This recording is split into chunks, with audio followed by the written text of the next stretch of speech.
अगर आप भी भगवान शिव के भक्त हैं और सावन 2026 में पूरे विधि विधान से पूजा करना चाहते हैं तो ये जानकारी आपके लिए बेहद जरूरी है। सनातन धर्म में श्रावण मास यानी सावन का महीना भगवान शिव को समर्पित माना जाता है। मान्यता है कि इस पूरे महीने भोलेनाथ की विशेष कृपा अपने भक्तों पर बनी रहती है। यही वजह है कि लाखों श्रद्धालु व्रत रखते हैं, जलाभिषेक करते हैं और शिव आराधना में लीन रहते हैं। सावन महीने की शुरुआत 30 जुलाई 2026 गुरुवार को हो रही है और इसका समापन 28 अगस्त 2026 शुक्रवार को होगा।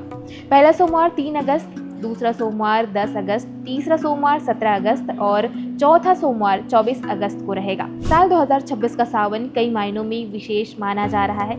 इस बार ग्रहों के शुभ संयोग के साथ सावन में 2 बड़े खगोलीय घटनाक्रम भी पड़ रहे हैं। 12 अगस्त 2026 को सावन अमावस्या पर सूर्य ग्रहण और 28 अगस्त 2026 को सावन पूर्णिमा पर चंद्र ग्रहण रहेगा।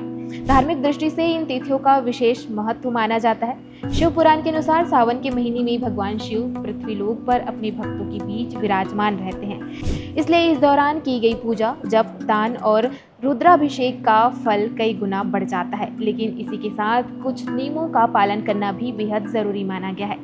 तो आइए जानते हैं सावन में किन 10 कामों से बचना चाहिए। पहला, तामसिक भोजन से पूरी तरह दूरी। सावन के महीने में तामसिक भोजन करना सबसे बड़ा पाप माना गया है। मांस, मछली, अंडा और मदिरा का सेवन भूलकर भी नहीं करना चाहिए। लहसुन और प्याज भी शरीर में क्रोध और आलस्य बढ़ाते हैं। वैज्ञानिक दृष्टि से भी बारिश के मौसम में मांसाहार पचने में भारी होता है। दूसरा, हरी पत्तीदार सब्जियां और बैंगन का सेवन वर्जित। बैंगन को शास्त्रों में अशुद्ध सब्जी माना गया है।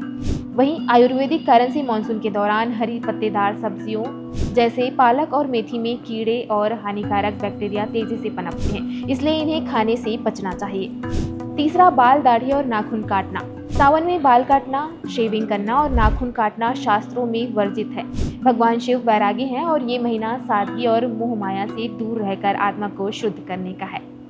चौथा, शिवलिंग पर वर्जित चीजें चढ़ाना।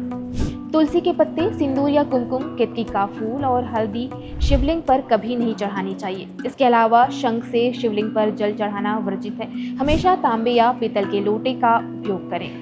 पांचवा, दिन के समय सोना।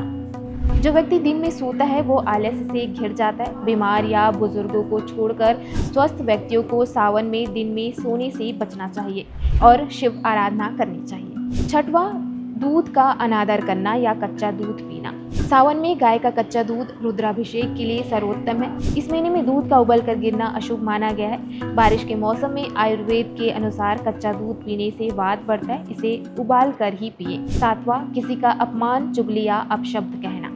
सावन आत्मशुद्धि का महीना है। चुगली करने, झूठ बोलने या किसी के पीठ पीछे बुराई करने से महादेव अत्यंत नाराज होते हैं। शिव जी उस पर कृपा करते हैं जिसका हृदय साफ होता है। आठवां, ब्रह्मचर्य का पालन करना। सावन के महीने में शारीरिक संबंधों से दूरी बनाना और पूर्ण रूप से ब्रह्मचर्य का पालन करना बहुत जरूरी है। वासना और कामुक विचारों को मन से दूर रखना चाहिए। नौवां है, शरीर पर तेल मालिश करना। सावन तपस्या का महीना है और तेल मालिश को शारीरिक सुख और विलासिता का प्रतीक माना जाता है। सावन में सरसों के तेल को शरीर पर मलने की बजाय दान करना ज्यादा फलदायी होता है। 10वां है, प्रकृति और पेड़ पौधों को नुकसान पहुंचाना। भगवान शिव को प्रकृति से अगाध प्रेम है। इस महीने में किसी भी हरे पेड़ को काटना शिव के प्रकोप को आमंत्रित करने के समान है। इसके विपरीत बेलपत्र, तुलसी या शमी का पौधा लगाना शुभ होता है। आज के लिए इस वीडियो में इतना ही। ऐसे ही सावन से रिलेटेड कोई और जानकारी चाहते हैं तो कमेंट करके जरूर बताइएगा। नमस्कार।